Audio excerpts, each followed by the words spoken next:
কাজ হারিয়ে বর্তমানে চাকরিচ্যুত 10,323 শিক্ষকদের মধ্যে অর্থের অভাবে অনেকেই ভুগছেন।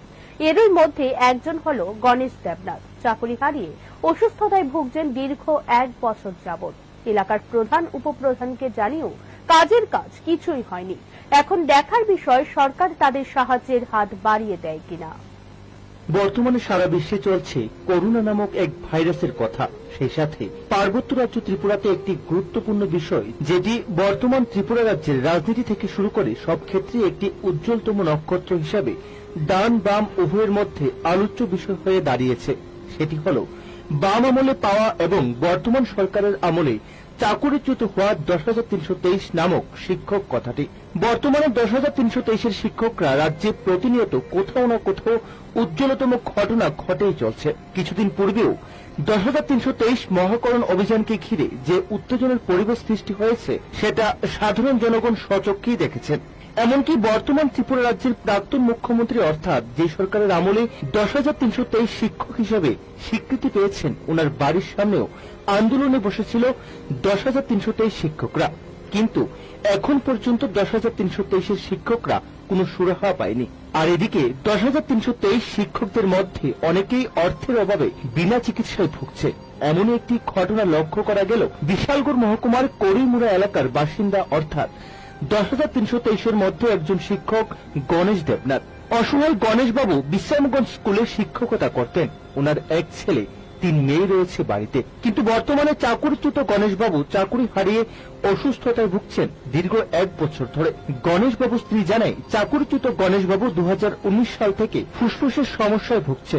এমনকি রাজধানীর রেফারেন্স হাসপাতাল জিবিতে চিকিৎসাও করা হয়েছিল, কিন্তু কাজের কাজ কিছুই হয়নি। গত বুধবার ওনার অবস্থা গুরুতর হওয়ায় ফের ওনাকে রাজধানীর জিবি হাসপাতালে চিকিৎসার জন্য আনা হয়েছিল। কিন্তু হাসপাতাল থেকে বলা হয় যে বহিরাজ্যে চিকিৎসার জন্য নিতে।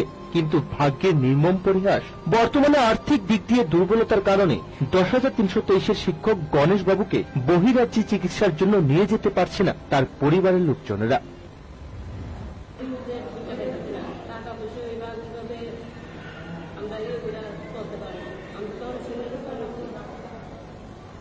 কোন সুযোগ সুবিধা পাইছেন না কারোর কাছে?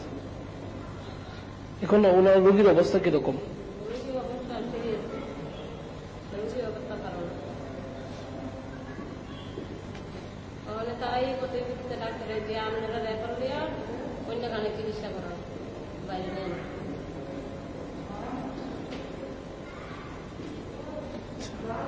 আপনারা পারবেন সেরকম ভাবে বাইরে নেওয়ার জন্য?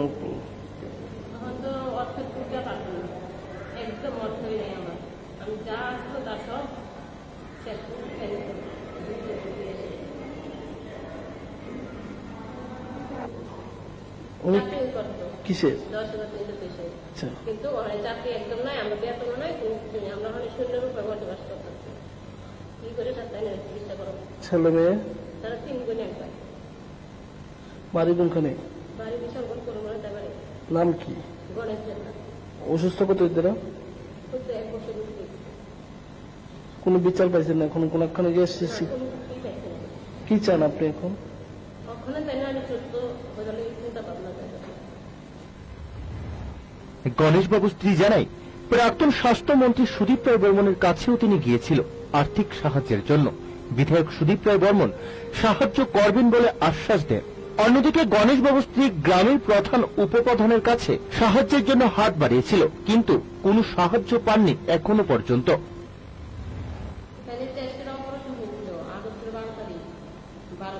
কি অপারেশন? কিসের?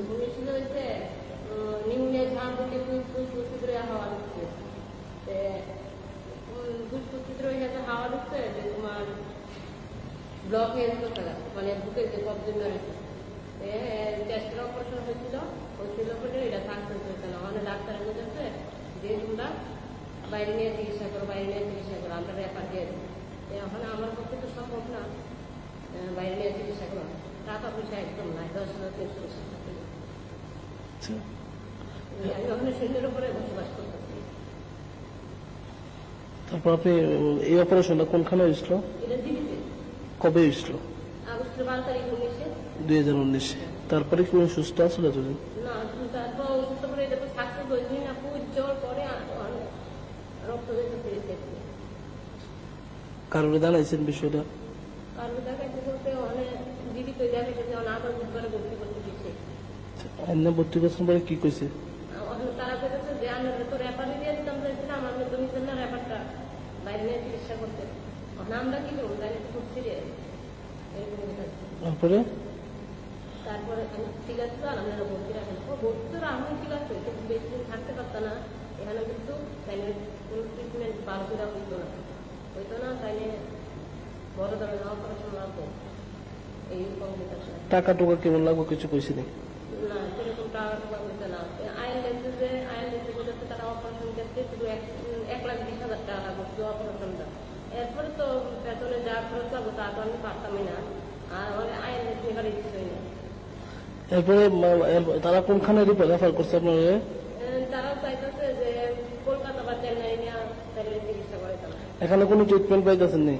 এখানে ইনজেকশন, স্যালাইন, দুইটা ব্লাড লোক আনায় সেরা, তারা ব্লাড দিতে ব্লাড নাই নাই তখন দাওই আমার ব্লাডের ব্যবস্থা করছে। লোক আনায়া 2 দিন 2 জনের লোকের থেকে রক্ত আনায় আছে, তাই ব্লাড। কার কাছে গেছিলেন? এমনিতে আমি আমার পাড়ার লোকেরা করছি, তারপরে উপপ্রধান তারা বলছে আমার দ্বিতীয় নাই, আজকাল কারো নাই। 10,323 শিক্ষক গণেশ বাবুর স্ত্রী সরকারের কাছে বেঁচে থাকার জন্য সাময়িক কিছু ঋণ আশা করছেন এবং যেটা পেয়ে গণেশ বাবুর চিকিৎসা করানো যাবে। এখন